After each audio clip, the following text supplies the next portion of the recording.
My name is Jacqueline Finney Fish. I'm 73 and I live on Cape Cod. My name is Roger Fish. I'm 70 and I live on Cape Cod with Jackie.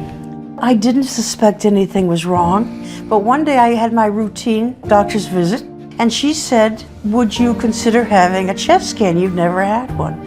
And then the results come back on the patient gateway and he's asleep and I look at it. They found something, they think. So it took me 3 days to tell him. I was so nervous. It's lung cancer. And then deciding we want to go to Boston. Why not? It's the top. And so we were scheduled in May to have it. Robotic surgery. Yeah, robotic surgery. And it went very well. In November this past year, they found an area near the trachea. The second time I was more frightened because what it really meant to us, it was a different kind of approach. It was going to bring us up here. It wasn't just being cut out and it was gone. We were panicked. It was like, where are we going to go? What are we going to do? For me, at first, it was difficult. We're so close to each other in many ways that I became anxious, but I would do anything. I would do the 4-hour round trip every day, 5 days a week. We've been together for over 40 years, and there's so much that we've shared and so much we've done together. We have all those memories. I can't see her leaving so soon.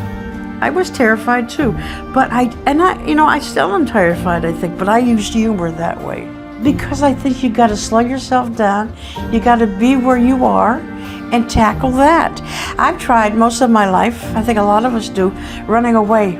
And you don't get anywhere with that. It hangs over your head. You concentrate and you get all your stuff together and you go for that fight.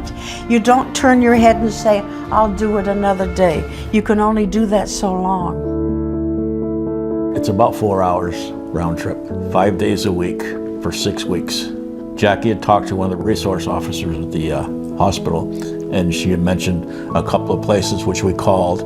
One place could only give us the last week of our 6 weeks.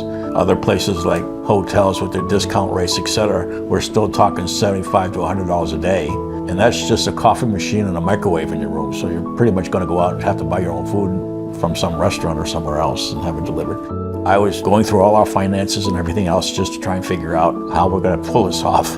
She also mentioned Nick's house. Jackie got on the phone, made the application. It worked out great. I mean, we love the house, we love the people. It's a great opportunity and something for us because we hear that for older people and their families, not many places are available at all. And I think only 2 or 3 in Boston area. And you have Dana-Farber and Brigham and all the other hospitals out here which have the expertise in these fields.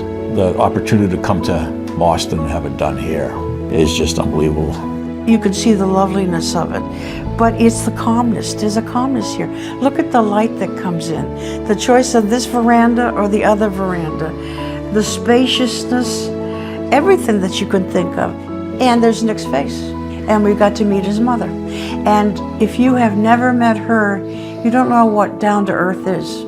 What their family has done, what they had to do for Nick's sake and their sake, to turn something so tragic for such a young man with so much promise into something so concrete, like Nick's houses for people. Because when you come in here and you see Nick's smiling face and his portrait and the other things, it hits home what this is about.